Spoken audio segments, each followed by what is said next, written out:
सबको जय सच्चिदानंद और वेलकम भाई जी और प्रेमीज और सभी जिज्ञासु यहाँ पे जो उपस्थित हैं दुबई वाले प्रोग्राम में। सबको सबको कोटि कोटि प्रणाम और जय सच्चिदानंद। अभी हम पूनम बहन को ऑस्ट्रेलिया से एक भजन प्रस्तुत करने के लिए आमंत्रित करेंगे। पूनम जी, आप अपना भजन शुरू कर सकते हैं। सच्चिदानंद सद्गुरुदेव भगवान की जय। हरि ओम श्री सतगुरु चरण कमलेभ्यो नमः। गुरुर् ब्रह्मा गुरुर्विष्णु गुरुर्देवो महेश्वरा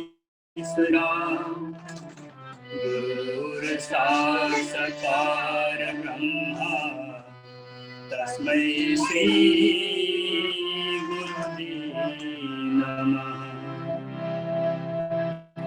आनंद कंद भगवान की जय।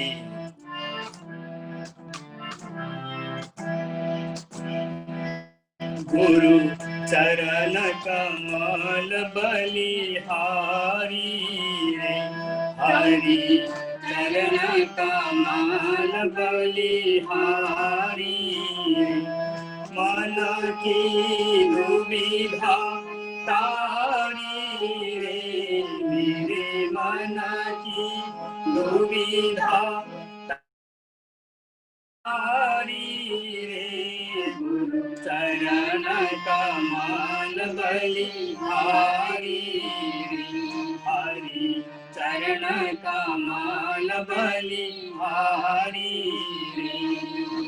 भव सागर नीर पार भव सागर नीर पार दोबारा मिले किनारा दोबारा नहीं मिले किनारा पल लिया उतारी रे गुरु पल लिया उतारी रे गुरु चरण कमल बलिहारी हरि चरण कमल बलिहारी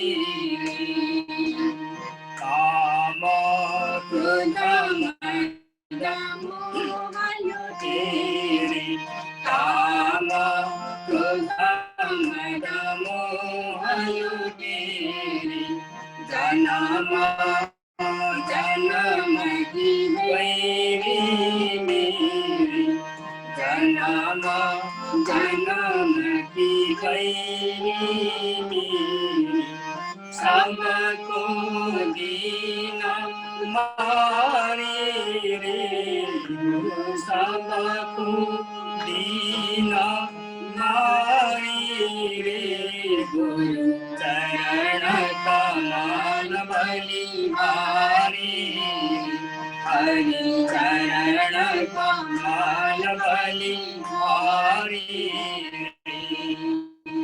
द्वेषा भव सब दूर कराय द्वेषा भव सब दूर कराय पूर्ण ब्रह्मा एक दर्शाय पूर्ण ब्रह्मा एक दर्शाय घट घट ज्योतनि हारी रे गुरु घट घट ज्योतनि हारी रे गुरु चरण कमल बलिहारी हरि चरण कमल बलिहारी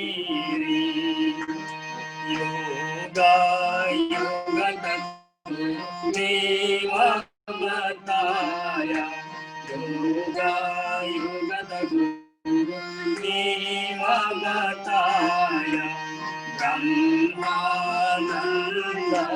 शांति मनाया ब्रह्मानंद शांति मनाया मनुष्य देह सुधारी रे गुरु मनुष्य देह सुधारी रे गुरु चरण कमल बलिहारी हरि चरण कमल बलिहारी मन की दुविधा तारी रे मन की दुविधा तारी रे गुरु चरण कमल बलिहारी हरि चरण कमल बलिहारी सद्गुरु चरण कमल बलिहारी।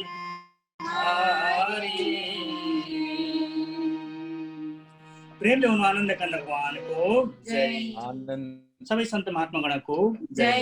आनंद कंद भगवान की जय।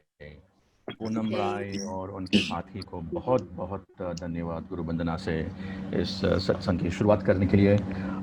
आगे बढ़ते कार्यक्रम को आगे बढ़ाते हुए एक और भजन प्रस्तुत करवाएंगे। Subodh Gurung once again from Australia, this time from Sydney Australia से सुबोध गुरुंग जी।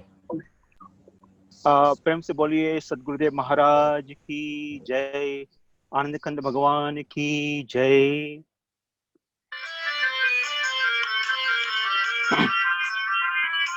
रे मानस क्या ढूंढे इस जग में, सब कुछ तेरे अंदर। रे मानस क्या ढूंढे इस जग में, सब कुछ तेरे अंदर। ढूंढ ले बंदे बैठ के बंदे, ढूंढ ले मोती बैठ के बंदे, तू है एक समुंदर। रे मानस रे मानस रे मानस क्या ढूंढे इस जग में, सब कुछ तेरे अंदर।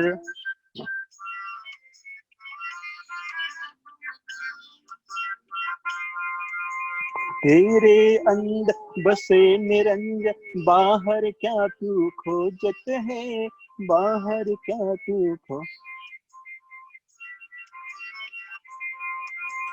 तेरे अंदर बसे निरंजन, बाहर क्या तू खोजत है, बाहर क्या तू खोजत है। सतगुरु की तू चरण में आ जा, ज्ञान उजाला होवत है, ज्ञान उजाला होवत है।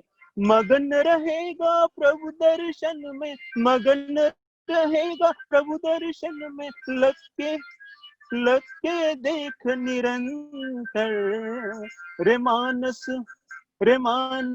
क्या ढूंढे इस जग में, सब कुछ तेरे अंदर।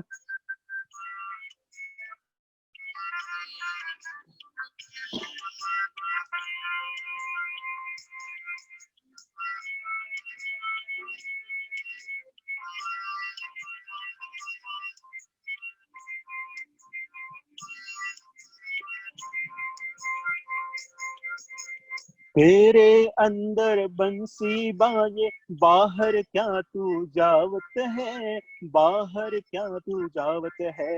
अनहद की तू धुन प्यारी, ढोल नगाड़ा बाजत है, ढोल नगाड़ा बाजत है। मगन रहेगा धुन सुनने में, मगन रहेगा धुन सुनने में, सुर संगीत के सुंदर। रे मानस क्या ढूंढे इस जग में, सब कुछ तेरे अंदर।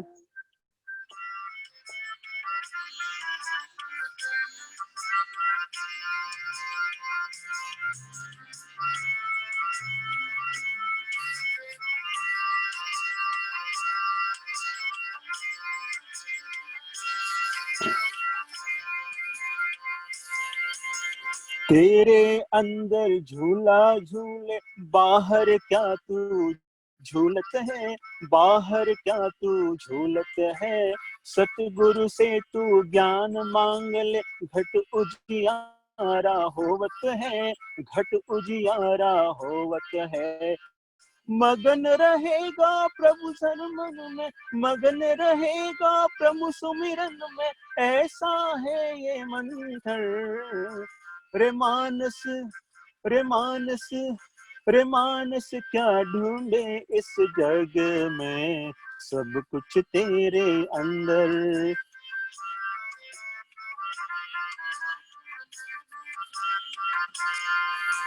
ढूंढ ले बंदे बैठ के मोती, ढूंढ ले बंदे बैठ के मोती, तू है एक समंदर। रे मानस, रे मानस, रे मानस क्या ढूंढे इस जग में, सब कुछ तेरे अंदर। रे मानस क्या ढूंढे इस जग में, सब कुछ तेरे अंदर। प्रेम से बोलिए सद्गुरुदेव महाराज की जय। बहुत बहुत धन्यवाद सुबोध गुरुंग जी को अपना भव्य गुर सत्संग प्रस्तुत करने के लिए। अभी हम आगे प्रोग्राम को आगे बढ़ाते हुए अंगिरा बाई जी की तरफ चलते हैं। उससे पहले एक सूचना, आज का प्रोग्राम थोड़ा विशेष है। वैसे तो महाराज जी के हर प्रोग्राम विशेष होते ही हैं, आज का प्रोग्राम और विशेष इसलिए है कि अंगिरा बाई जी जो काफ़ी ज्ञान की धनी है, वो आज क्वेश्चन आंसर सेशन रखेंगी towards the end of the programme. Programme के आखिर में आधा पौना घंटा क्वेश्चन आंसर सेशन होगा। तो आप लोग अपने क्वेश्चन, कुछ भी अगर आपको डाउट है या तो कोई क्वेश्चंस का आंसर चाहिए आपको, तो आप प्लीज़ चैट बॉक्स में लिखिएगा। हमारे इस समूह में काफ़ी नेपाल से लोग हैं, तो मैं नेपाल भाषा का धनी नहीं हूँ, इसके लिए आप प्लीज़ इंग्लिश या हिंदी में ही प्रश्न पूछिएगा। और सभी प्रश्नों का जवाब तो हम शायद नहीं दे पाएंगे, लेकिन आप लोग खुल के साफ मन से अपने प्रश्न पूछिएगा और हम अंगिरा बाई जी की तरफ वो प्रश्न रखेंगे and she will answer the questions. बाई जी रेडी हैं सत्संग के लिए? चैट बॉक्स में लिखिएगा अपने प्रश्न।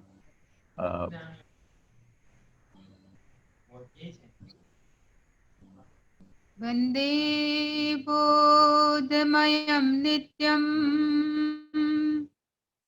गुरुः शङ्कररूपिणं, यमाश्रितो हि वक्रोऽपि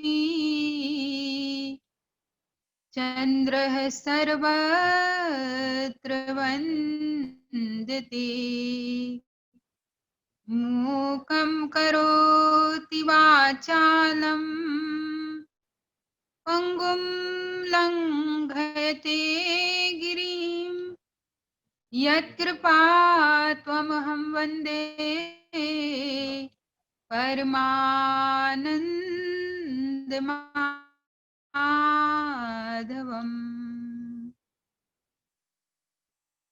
बोलिए श्री सद्गुरुदेव महाराज की जय। आदि शक्ति जगत जननी श्री माता जी की जय। सत्य सनातन धर्म की जय जय।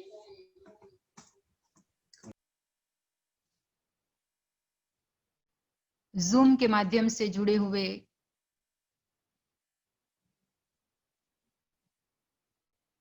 देश विदेश के सभी प्रेमी भक्तों को, जिज्ञासुओं को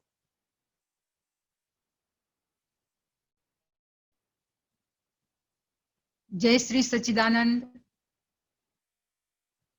और सत्संग परिसर में खूब खूब स्वागत।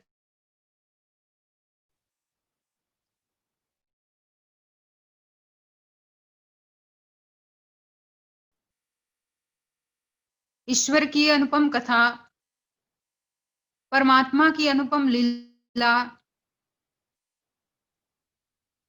सत्संग के द्वारा श्रवण करेंगे। ये सुअवसर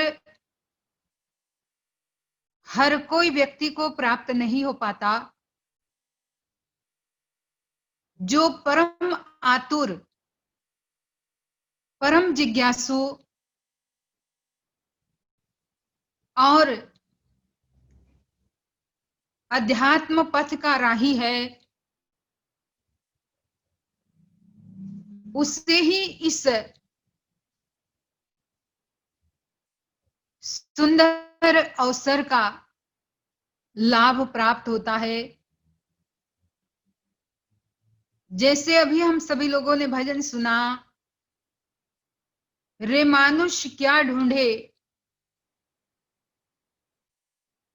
सब कुछ तेरे अंदर, ढूंढ ले मोती बैठ के बंदे, तू है एक समंदर। मनुष्य जीवन जिसे किसी ने सृष्टि का सिरताज कहा, किसी ने इसे गेटवे टू गॉड कहा, किसी ने इसे मोक्ष और मुक्ति का साधन कहा, और यहां पर इस भजन के द्वारा उसे समुंदर कहा गया। जीवन एक समुंदर है। जैसे समुद्र मंथन के समय अनेकों रत्न निकले, पर अमृत तक पहुंचने तक और अनेकों रत्न, जो कोई डरावना था तो कोई मदहोश करने वाला था, तो कोई भौतिक संसार के सुखों के लिए था। लेकिन इन सब से पार होते होते जब उस समुद्र का मंथन अंत तक जारी रहा, तब अमृत तत्व की प्राप्ति हुई। हमारे ज्ञानी कहते हैं ये मनुष्य जीवन भी समुद्र की तरह है, जिसमें दिन रात नेगेटिव फोर्स और पॉजिटिव फोर्स आपस में मंथन किया करते हैं। उन दोनों के बीच में हमेशा से मंथन चलता ही रहता है। उसी मंथन के दौरान कभी संसार में व्यक्ति को विष भी प्राप्त होता है, तो कभी अज्ञानता रूपी मदिरा, जिसमें मदहोश होकर के, जिस नशे में चूर होकर व्यक्ति अपने लक्ष्य से थोड़ी देर के लिए भटक जाता है,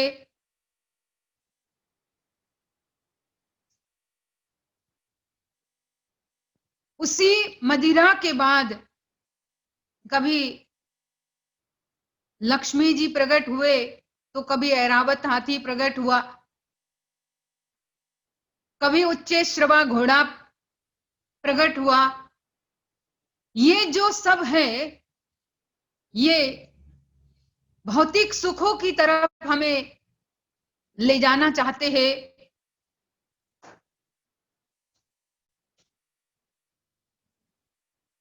पर इन सब से ऊपर उठ करके जब व्यक्ति उसी मंथन को ज्ञानी संत, ज्ञानी महापुरुष के विचारों से की मथनी के द्वारा उसे कंटिन्यू मथता रहता है, तो एक समय आनंद रूपी अमृत इस समुद्र से प्रकट होता है और ये इसी के अंदर है। भजन में गाया कि तेरे अंदर बसे निरंजन, बाहर क्यों तू खोजत है।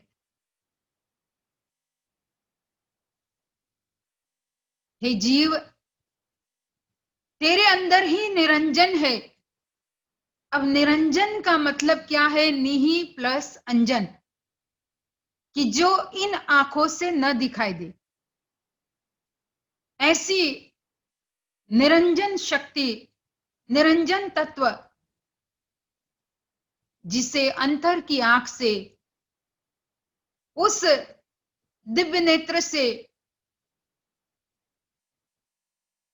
उस परम चक्षु थर्ड आई शिव नेत्र के द्वारा एक साधक सद्गुरु की कृपा से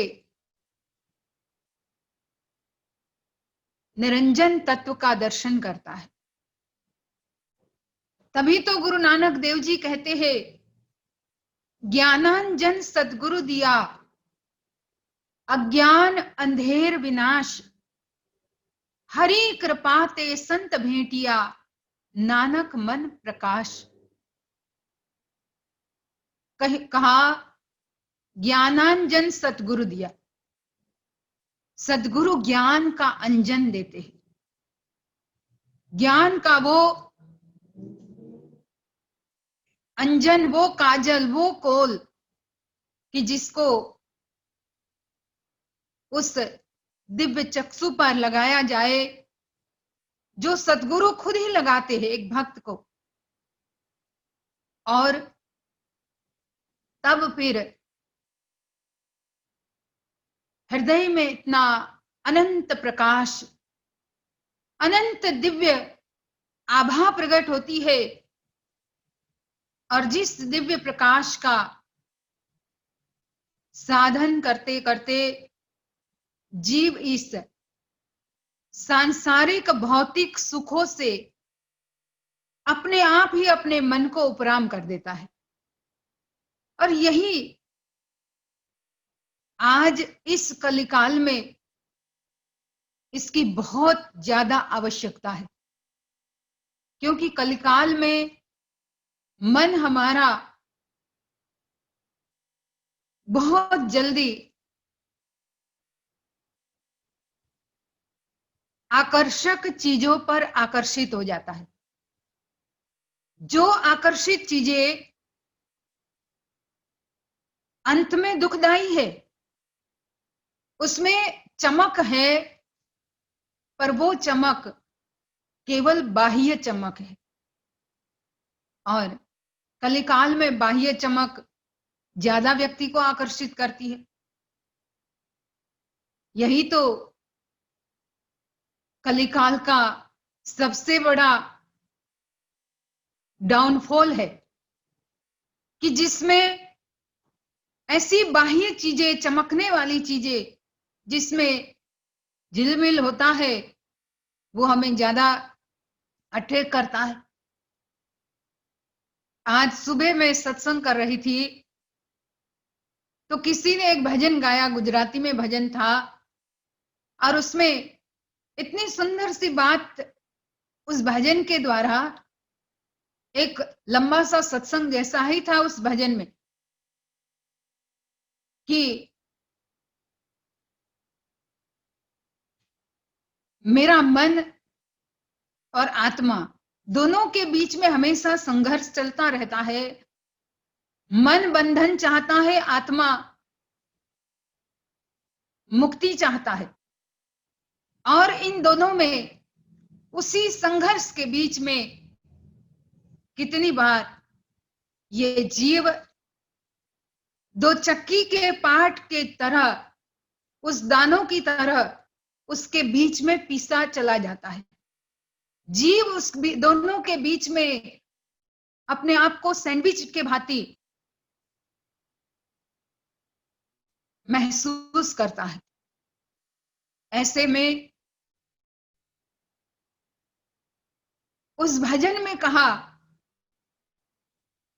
कि अगर व्यक्ति अपनी आत्म स्वरूप की अनुभूति करने के बाद आत्मा की उस अंदरूनी पुकार को, आत्मा की अंदरूनी धुन को सुनने की अनुभूति कर लेता है, तो ये मन और आत्मा के बीच का संघर्ष खत्म हो जाता है।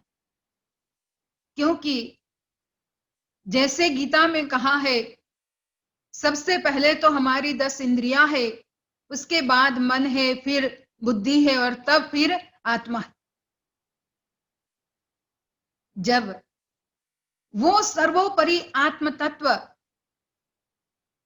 उसी की पुकार, उसी की धुनी में और उसी के दिव्य स्वरूप में एक साधक जुड़ जाता है, तो वहां फिर ये मन स्वतः ही उसे समर्पित हो जाता है।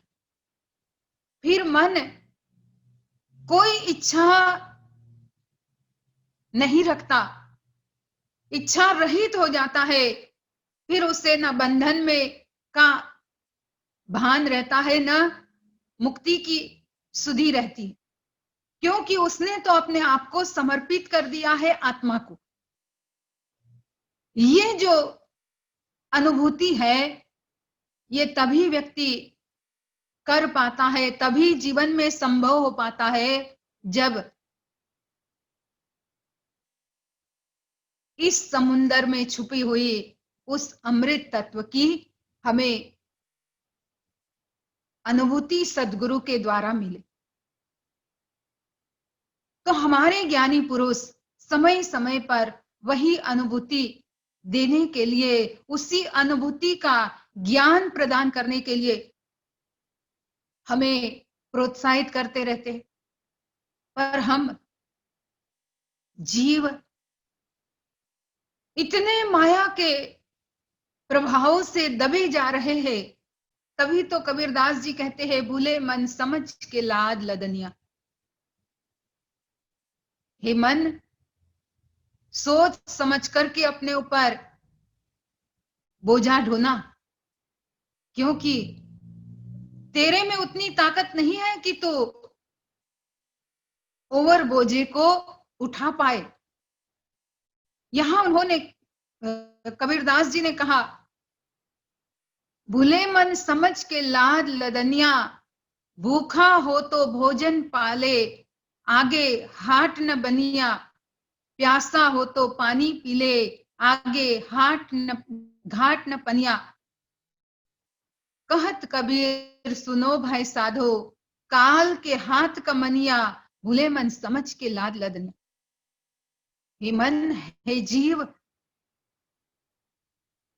तो अपने आप को इन सब चीजों से मुक्त कर, क्योंकि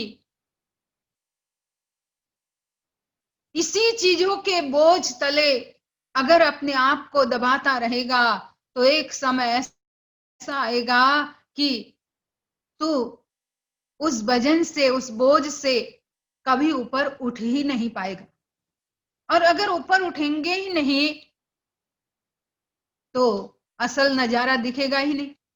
व्यक्ति जितना ऊंचा उठता है, ऊपर उठता है, उतना ही उसे दूर का दिखाई देता है, उतना ही उसे सुंदर नजारा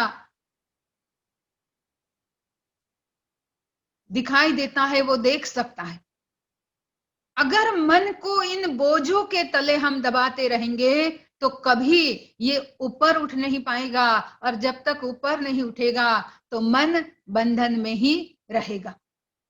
तो हमें उससे मुक्त होने के लिए ज्ञानी पुरुष मार्गदर्शन करते हैं। जो भजन में गाया, रे मानुष क्या ढूंढे इस जग में, सब कुछ तेरे अंदर। संसार में क्यों खोज रहा है? क्योंकि असल वस्तु तो इसी में है।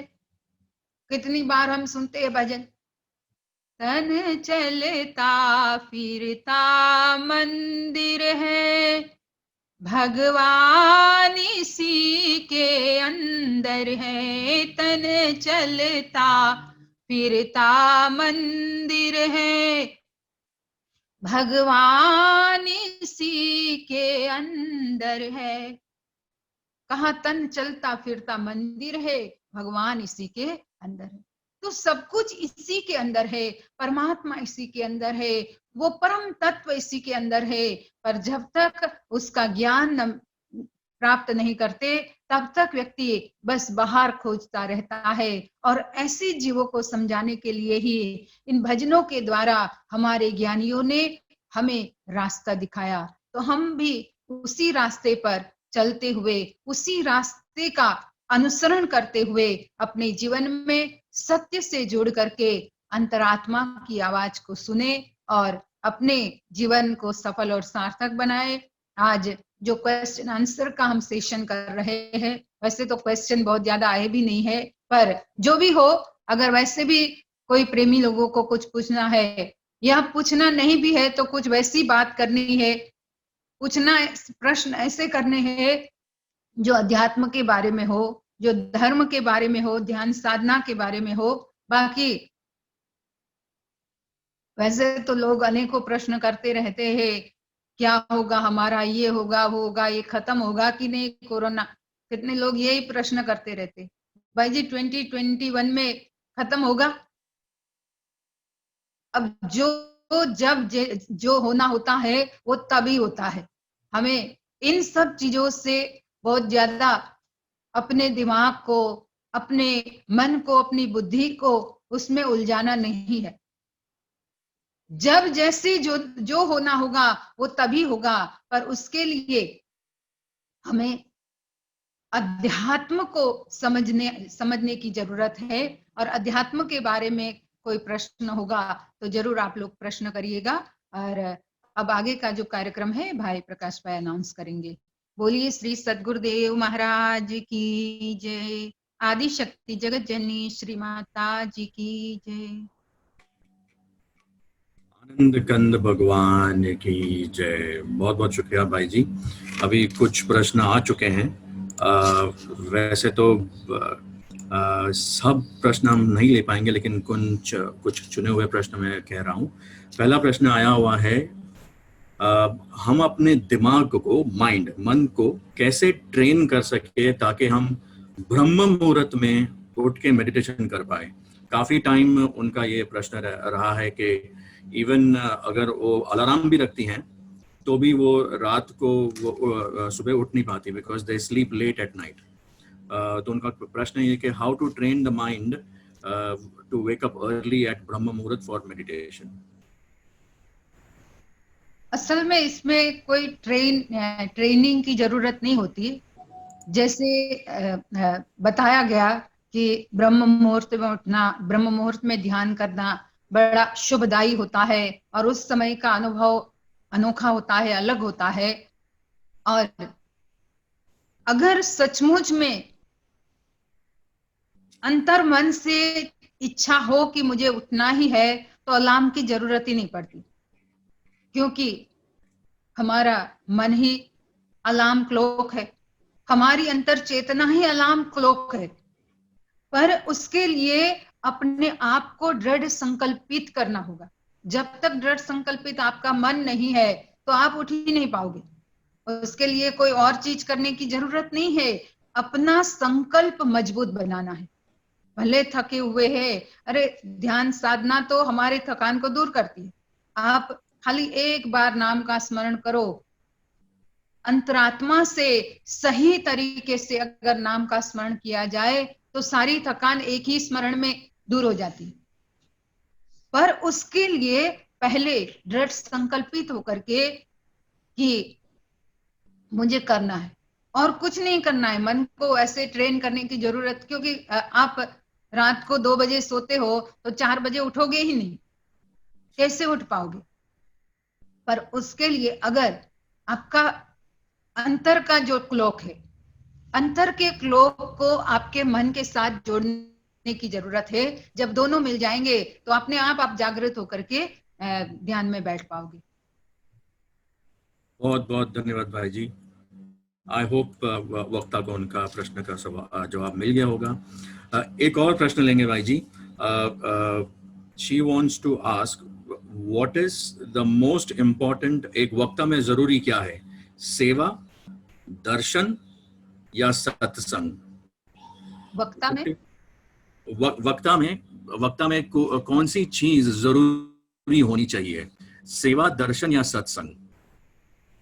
वक्ता जो बोलता है, वो जो स्पीकर है, उसके लिए पूछ रहे जी, वो उन्होंने लिखा है what is most important in वक्ते, सेवा, दर्शन या सत्संग। सो आई एम होपिंग दैट मैं बराबर आर्टिकुलेट कर पा रहा हूँ। वक्ता नहीं होगा, कुछ और होगा उसके लिए। शायद फिर वो भक्त होगा। वो मेरे ख्याल से लिखना चाह रही होंगी कि भक्त एक व्यक्ति में होगा। व्यक्ति, ओके, वो एक भक्त में ओके ओके, भक्ति, ओके। नहीं, उन्होंने ये क्या उन्होंने कहा है भक्ति। हाँ। सेवा, सत्संग या तीसरा क्या कहा? सेवा, दर्शन या सत्संग। भक्ति में क्या जरूरी है, सेवा, दर्शन या सत्संग? ओके। वैसे तो हम बहुत बार सुन चुके हैं इस बात को, सत्संग में कितनी बार इस बात को कहा जाता है। और वैसे भी हमारे भक्ति के 4 स्तंभ है। चारों स्तंभ, चारों लेग, जैसे टेबल होता है, स्टूल होता है, उसके चारों लेग बराबर होने चाहिए। 4 स्तंभ है, सत्संग, सेवा, सुमिरन और दर्शन। भक्ति के ये चारों स्तंभ एक समान होने चाहिए। एक को कम, एक को ज्यादा हम आंक ही नहीं सकते, पर चारों का अपना प्रभाव अलग अलग है। जैसे सत्संग से सबसे पहला फायदा तो जब सत्संग सुनने बैठते हैं तो और कुविचारों से हमारा मन इधर की तरफ आ जाता है, बाहर आ जाता है। सेवा जो है वो हमारे अहंकार को दूर करती है। सेवा से समर्पण आता है, सेवा से हमारे अंदर नम्रता आती है, विनम्रता आती है। तो सेवा भी उतनी ही जरूरी है भक्ति के लिए। फिर सुमिरन। अब सुमिरन तो जड़ है। सुमिरन के बिना तो ना आप सेवा कर पाओगे, ना सत्संग में अच्छे से बैठ पाओगे। तो सुमिरन जो है उसको तो जड़ की तरह, रूट की तरह माना गया है। और सुमिरन करेंगे तो गुरु महाराज जी का, गुरु दरबार का महत्व भी समझ में आ जाएगा। तो सुमिरन भी अपने आप में एक वही समुंदर है, जैसे जिसमें सारी नदियां उसमें समाहित हो जाती है। और फिर है दर्शन। तो दर्शन भी, महापुरुषों के दर्शन तो यहां तक जब जब भी परमात्मा, जो परात्पर परमात्मा विष्णु के फॉर्म इस संसार में जब जब भी आए, चाहे त्रेता में राम रूप में आए, चाहे द्वापर में श्री कृष्ण के रूप में आए, तो खुद भगवान श्री शंकर भी उनके सगुण रूप के दर्शन के लिए आए। काकभूषुंडी जी उनके दर्शन के लिए आए। देवी देवता उनके दर्शनों के लिए आते थे समय समय पर। खुद ब्रह्मा जी उनके दर्शनों के लिए आते थे। खुद वेद, 4 वेद मनुष्य का रूप धारण करके वो भी सगुण रूप परमात्मा के दर्शन करने आते थे। तो दर्शन का बड़ा महत्व है, सगुण रूप दर्शन। उससे हमारे अंदर थोड़ी बहुत जो भी नेगेटिविटी है, जब सगुण रूप परमात्मा के दर्शन करते हैं, सगुण महापुरुष के दर्शन करते हैं, तो दर्श परस और मज्जन पाना, कटे पाप कहे वेद पुराना। दर्शन और स्पर्शन जिससे करोड़ों जन्मों के पाप कट जाते हैं और व्यक्ति निर्मल हो जाता है। भगवान राम शबरी को कहते हैं, मम दर्शन फल परम अनुपम,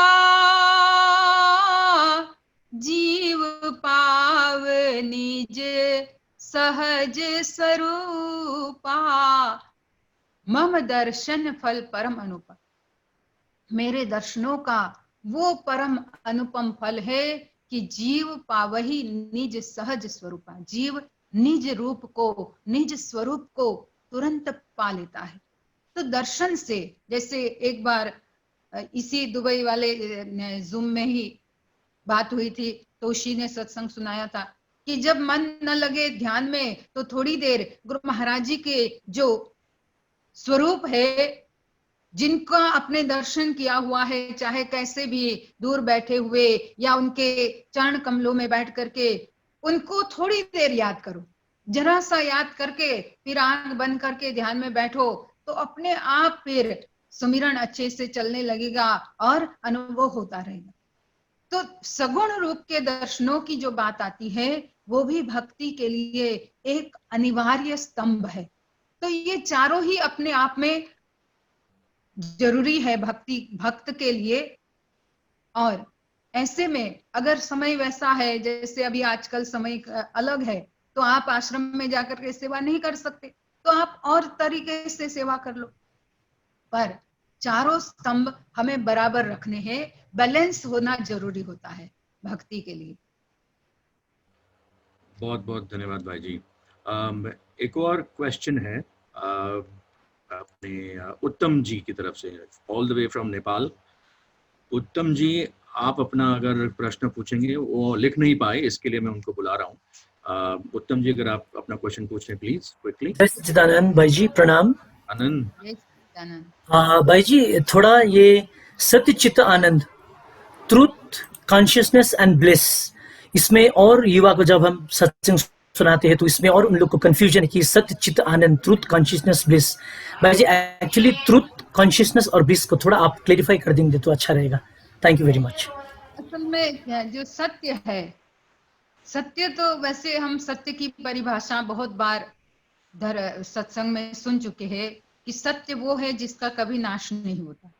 सत्य अटल है, अविनाशी है, इटर्नल है, और सत्य अपने आप में दिव्य है। और उस नाते सत्य हमारी आत्मा हुई, क्योंकि और सब चीज तो बदलने वाली होती है और सब चीज में परिवर्तन आता रहता है। चाहे कोई भी चीज इस आंखों से देखते हैं, उसे ज्ञानियों ने माया कहा है।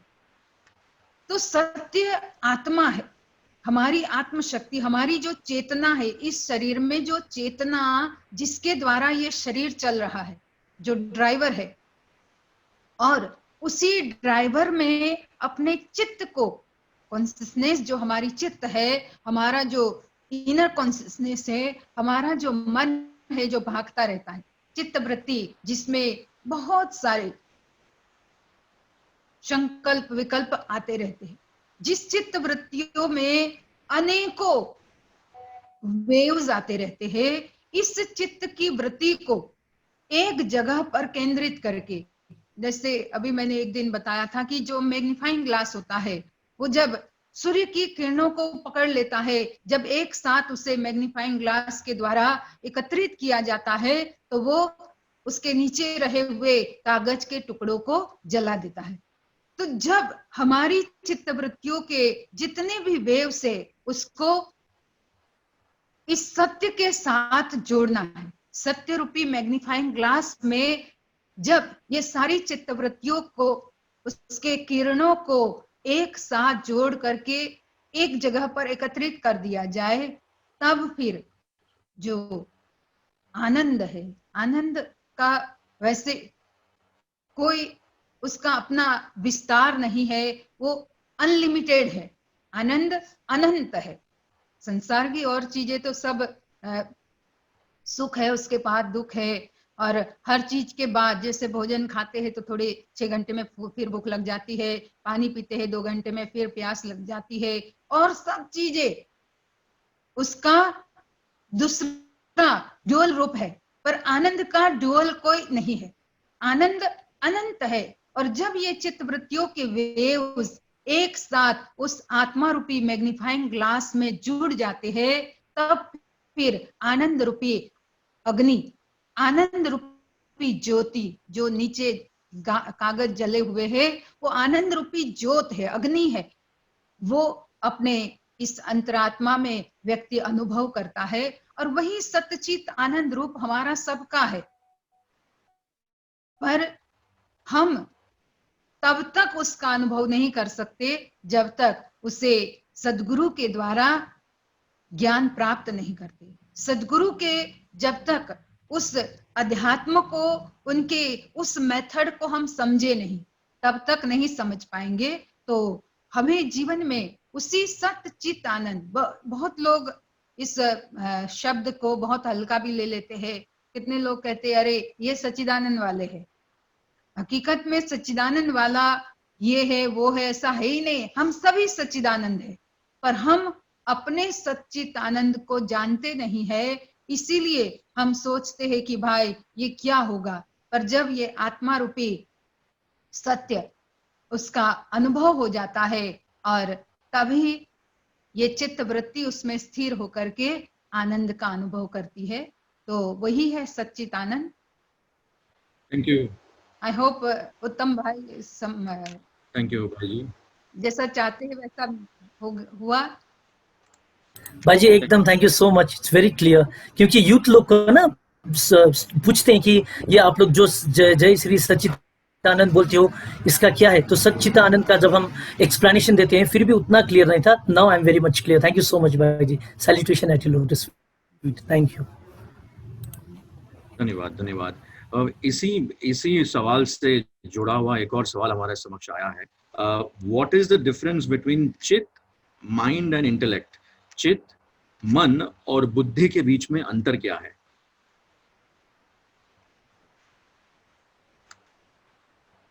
बुद्धि तो वैसे मन और बुद्धि तो हम सभी लोग जानते हैं। मन और चित्त की जो बात है, असल में मन और बुद्धि तो अलग ही है, उसको तो इसमें जोड़ने की जरूरत ही नहीं है।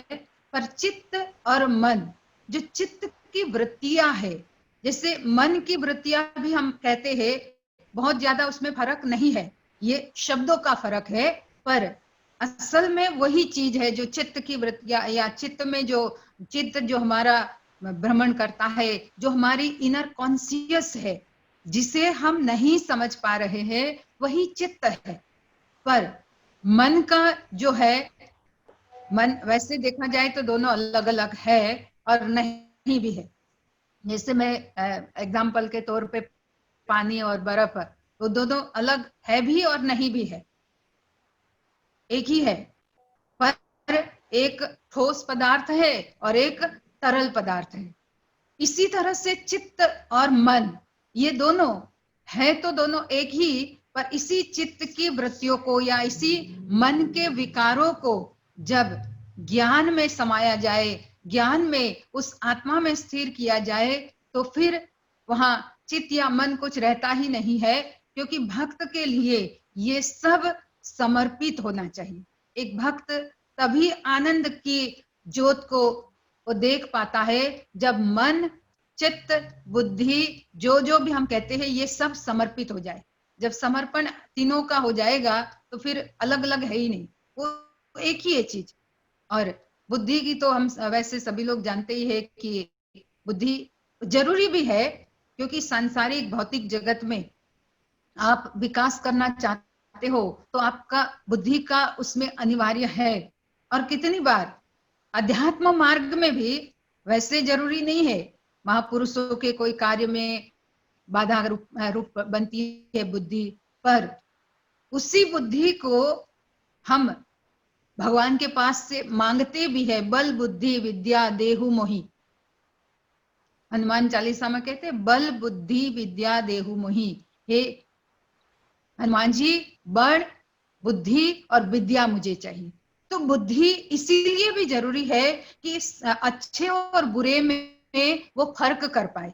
कितनी बार ज्ञान के मार्ग में चलते चलते भी अगर कोई ऐसा समय हमारे सामने आ जाता है कि जिसमें हमें कोई और बाहर की मायावी शक्ति अपनी तरफ खींचने के लिए हमारी बुद्धि को चकासती है, बुद्धि को टेस्ट करती है, और उसमें ऐसा विकल्प रख देती है कि जिससे हमारा मन डामाडोल हो जाए।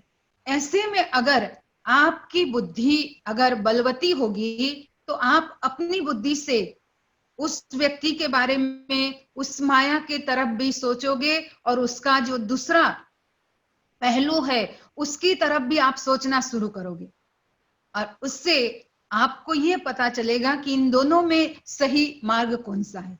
तो बुद्धि इसलिए जरूरी है, पर चित्त मन ये दोनों वैसे एक ही है, अलग अलग नहीं है। बुद्धि अलग चीज है। थैंक यू भाई जी। एक प्रश्न काफी टाइम से आया हुआ है, आत्मा और जीव के बीच में क्या अंतर है? जब कोई मर जाता है हम लोग कहते हैं उसकी आत्मा को शांति मिले, शुडंट इट बी उसके जीव को शांति मिले? ये एक प्रश्न आया हुआ है, आत्मा और जीव के बीच का अंतर। हकीकत में जीव तभी तक है जब तक उस जीव को, वैसे दोनों एक ही है, पर जीव उसे तभी तक कहा जाता है जब तक वो अपने स्वरूप को नहीं जानता है। वही जीव जब अपने स्वरूप को जान लेता है तो उसे आत्मा स्वरूप कहा जाता है। एक ही है। आप हमारे दरबार की एक छोटी सी पुस्तक है, उसका नाम है soul, SOUL, subject of universal something है, लो समथिंग। तो उसमें आप पढ़ना, जिन्होंने प्रश्न किया है, अगर आप एबल हो तो अपने नजदीक के आश्रम से या कहीं से मंगवा करके, ये छोटी सी खाली बहुत पतली 10-15 पेज की ये बुक है, और उसमें बड़ा अच्छे से आत्मा, जीव और तीनों के बीच में एक ऐसी जो उसकी समझौती है वो दी गई है कि आत्मा तो अपने आप में आत्मा ही है, पर वो जीव तब तक है जब तक उसे अपना ज्ञान नहीं है, जब तक वो अपने आप को पहचानता नहीं है। जब वही आत्मा सदगुरु की कृपा से अपनी पहचान प्राप्त कर लेता है तो उसे आत्मा कहा जाता है। बहुत बहुत शुक्रिया भाई जी। एक जिज्ञासु की तरफ से एक प्रश्न आया है कि हमारे right side of the brain को कैसे एक्टिवेट किया जाए, उसका सॉल्यूशन अगर आप बता सकें, how to activate the right side of the brain. आप लोगों ने जिन्होंने शायद प्रश्न किया है, हमारे जेपी जी के प्रवचन को सुना होगा। जेपी जी बहुत बार राइट ब्रेन की बात करते हैं, और राइट ब्रेन जो हमारा दाहिना वाला दिमाग है, दाहिना वाला जो ब्रेन है, उसे एक्टिवेट करने के लिए राइट मार्ग पे चलना होता है। अब राइट मार्ग क्या है ये भी समझ लो। बहुत ज्यादा मैं विज्ञान के अंदर जाने की जरूरत नहीं है, उसके लिए आप जेपी जी के सत्संग को सुनना कि विज्ञान के द्वारा वो कैसे राइट ब्रेन की बात करते हैं और उसमें लेफ्ट ब्रेन की बात करते हैं। पर मेरे जो हिसाब से कि राइट ब्रेन को एक्टिवेट करना है तो राइट मार्ग पर चलना होगा। और राइट मार्ग क्या है? हमारे मनुष्य जीवन का लक्ष्य पाना ही राइट मार्ग है। और लक्ष्य क्या है? आत्मा की पहचान।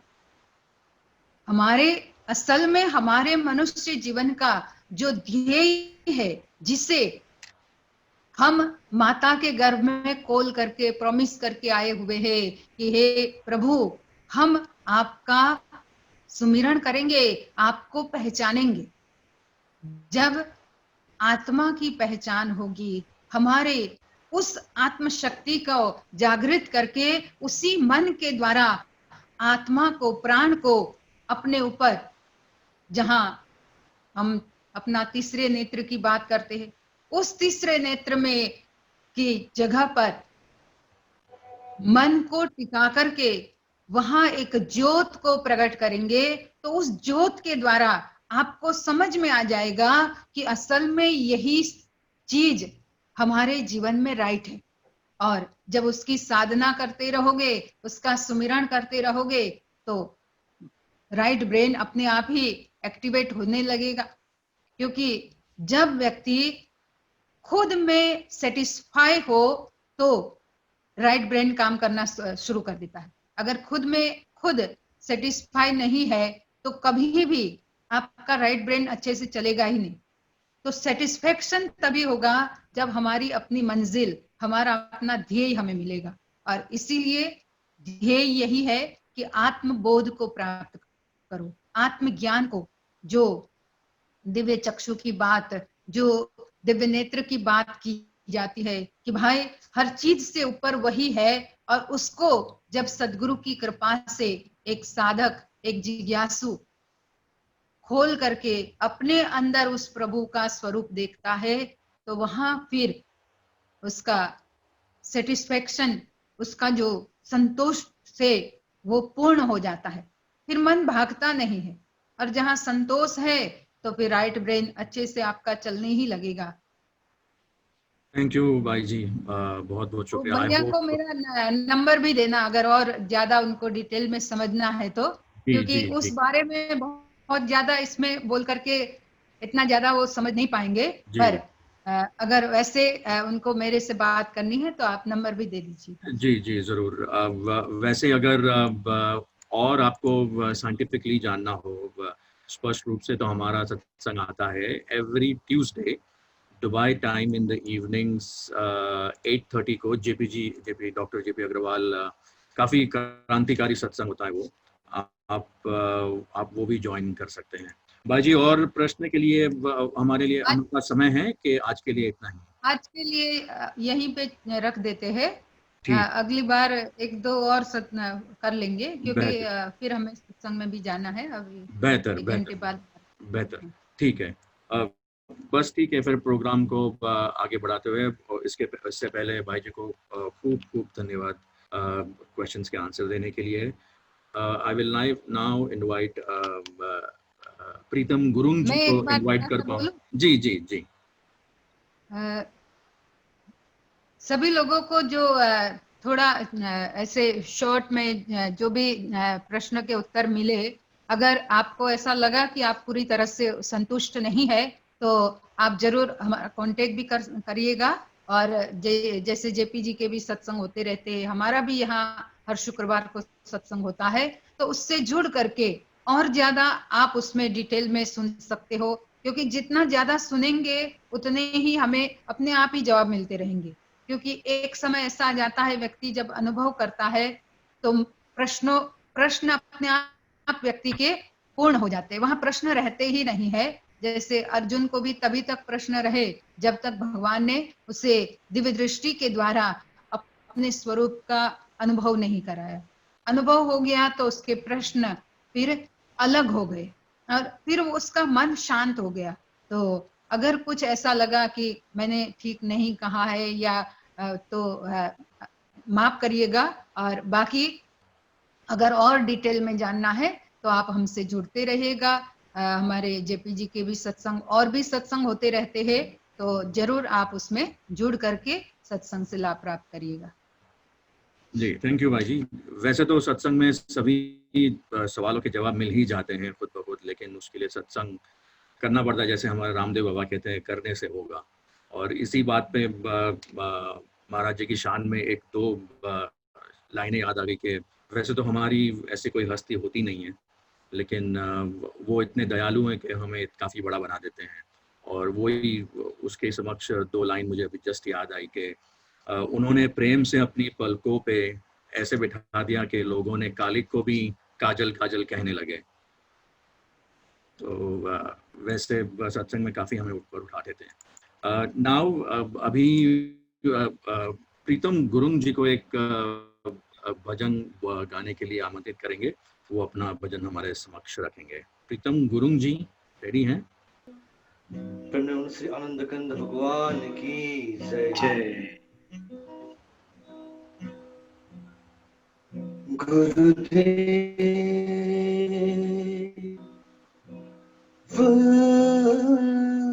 मेरे चरणों में तेरी, गुरुदेव मेरे चरणों में तेरी, गुरुदेव मेरे चरणों में तेरी। हम बिन सुनाने आए भवसागर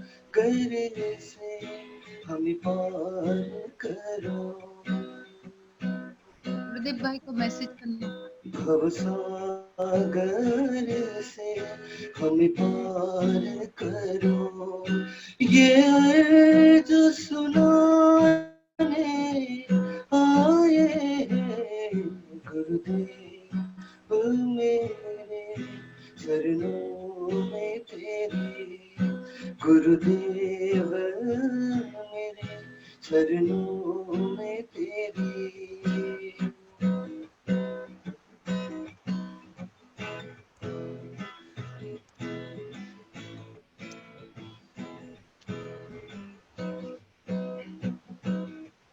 ब्रह्मा विष्णु अवतार हो तुम, सृष्टि के पालनहार हो तुम।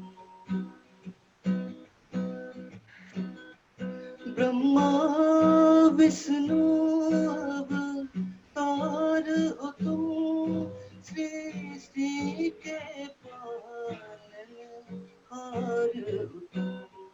निज नाम का दे करके करते भव सागर पार हो तुम। हम पर अनुपम कृपा कर दो, हम पर अनुपम कृपा कर दो। ये अर्ज सुनाने आए हैं गुरुदेव मेरे चरणों में तेरी, गुरुदेव मेरे चरणों में तेरी।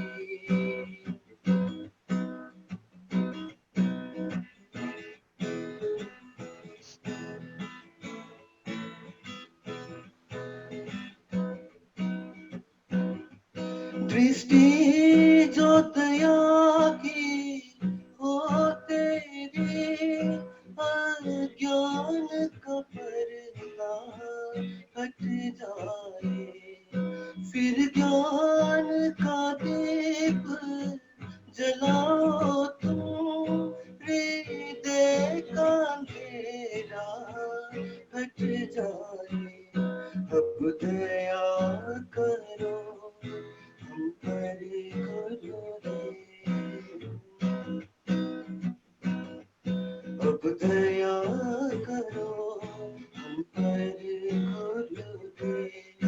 हम तुम्हें मनाने आए हैं गुरुदेव मेरे चरणों में तेरी, गुरुदेव मेरे चरणों में तेरी, गुरुदेव मेरे चरणों में तेरी। प्रणुन से आनंद कंद भगवान की जय। आनंद कंद भगवान की जय। बहुत बहुत शुक्रिया प्रीतम जी, थैंक यू भाई जी। और प्रीतम जी, सुबोध जी और पूनम राय उनके साथी जी, हम बस अभी प्रार्थना करेंगे। त्वमेव माता च पिता त्वमेव, त्वमेव बन्धुश्च सखा त्वमेव, त्वमेव विद्या द्रविणं त्वमेव, त्वमेव सर्वं मम देव देव, त्वमेव सर्वं मम देव देव, त्वमेव सर्वं गुरुदेव देव।